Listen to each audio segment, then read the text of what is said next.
Fees കുത്തനെ ഉയർത്തിയതിനെ തുടർന്ന് പഠനം ഉപേക്ഷിച്ച് ബിരുദ വിദ്യാർത്ഥി. താമരശ്ശേരി സ്വദേശി അർജുനാണ് കാർഷിക സർവകലാശാലയിലെ പഠനം ഉപേക്ഷിച്ച് TC വാങ്ങി നാട്ടിലേക്ക് മടങ്ങിയത്. തിരുവനന്തപുരം വെള്ളായണി കാർഷിക സർവകലാശാലയിലെ 1ാം വർഷ ബിരുദ വിദ്യാർത്ഥിയായിരുന്നു അർജുൻ. പ്രവേശന സമയത്ത് വിജ്ഞാപനത്തിൽ പറഞ്ഞിരുന്നത് ഒരു സെമസ്റ്ററിന് 12,000 രൂപയായിരുന്നു. എന്നാൽ പുതിയ വിജ്ഞാപന പ്രകാരം ഫീസ് കുത്തനെ ഉയർത്തി.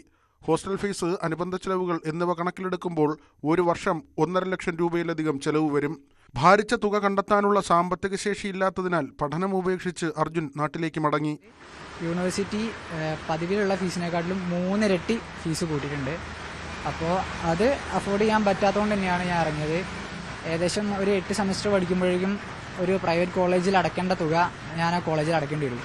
അതുകൂടാതെ ഹോസ്റ്റൽ ഫീസ്, നമ്മളെ ചിലവ് എന്നൊക്കെ പറഞ്ഞ് നല്ലൊരു എമൗണ്ട് അടയ്ക്കേണ്ടി വരും. അപ്പോൾ അതിന് എനിക്ക് വലിയ താല്പര്യമില്ല. പിന്നെ വേഗമുള്ളൊരു ഓപ്ഷൻ എന്താ വെച്ചാൽ ലോൺ എടുക്കണം. ലോൺ എടുത്തിട്ട് ഒരു സർക്കാർ കോളേജിൽ പഠിക്കുക എന്ന് പറഞ്ഞിട്ടുണ്ടെങ്കിൽ അറിയാലോ എത്രത്തോളം ബുദ്ധിമുട്ടായിരിക്കും എല്ലാവർക്കും. അപ്പോൾ അതുകൊണ്ടാണ് ഞാൻ അവിടുന്ന് കാര്യമായിട്ട് ഇറങ്ങാനുള്ള റീസൺ. +2 പഠനത്തിന് ശേഷം നീറ്റ് പരീക്ഷ എഴുതിയാണ് അർജുൻ സർവകലാശാലയിൽ പ്രവേശനം നേടിയത്. വീണ്ടും പ്രവേശന പരീക്ഷ എഴുതി കുറെ കൂടി മികച്ച സ്ഥാപനത്തിൽ പ്രവേശനം നേടാനാണ് അർജുന്റെ നീക്കം. താമരശ്ശേരിയിലെ സാധാരണ കർഷകനാണ് അർജുന്റെ പിതാവ്. സർവകലാശാലയിലെ വൻ ഫീസ് വർധനയ്ക്കെതിരെ വിദ്യാർത്ഥി സംഘടനകൾ പ്രതിഷേധമുയർത്തിയെങ്കിലും സാമ്പത്തിക പ്രതിസന്ധി മറികടക്കാൻ ഫീസ് വർധന അനിവാര്യമെന്നാണ് അധികൃതരുടെ നിലപാട്. ന്യൂസ് 18 കോഴിക്കോട്. കാസർഗോഡ് തൃക്കരിപ്പൂരിൽ ക്ഷീര വ്യവസായ സഹകരണ സംഘത്തിൽ ലക്ഷങ്ങളുടെ തിരിമറിയെന്ന ആരോപണം. സംഘം സെക്രട്ടറിക്കെതിരെ പോലീസിൽ പരാതി നൽകി. സഹകരണ സംഘം ഓഫീസിലേക്ക് UDFന്റെ പ്രതിഷേധവും നടന്നു. CPM നിയന്ത്രണത്തിലുള്ള തൃക്കരിപ്പൂർ ക്ഷീര വ്യവസായ സഹകരണ സംഘത്തിൽ സെക്രട്ടറി ലക്ഷങ്ങളുടെ തിരിമറി നടത്തിയെന്നാണ് പരാതി ഉയർന്നിരിക്കുന്നത്. വിവിധയിനങ്ങളായി 12 ലക്ഷത്തോളം രൂപ സെക്രട്ടറി തട്ടിയെടുത്തെന്നാണ് പുറത്തുവരുന്ന വിവരം.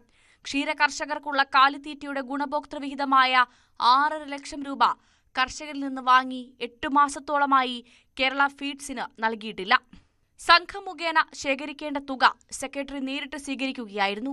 മിൽമയിൽ നിന്നും 1.5 ലക്ഷത്തോളം രൂപയ്ക്ക് നെയ്യ് വാങ്ങി വിൽപ്പന നടത്തിയ തുകയും മിൽമയ്ക്ക് നൽകിയിട്ടില്ല.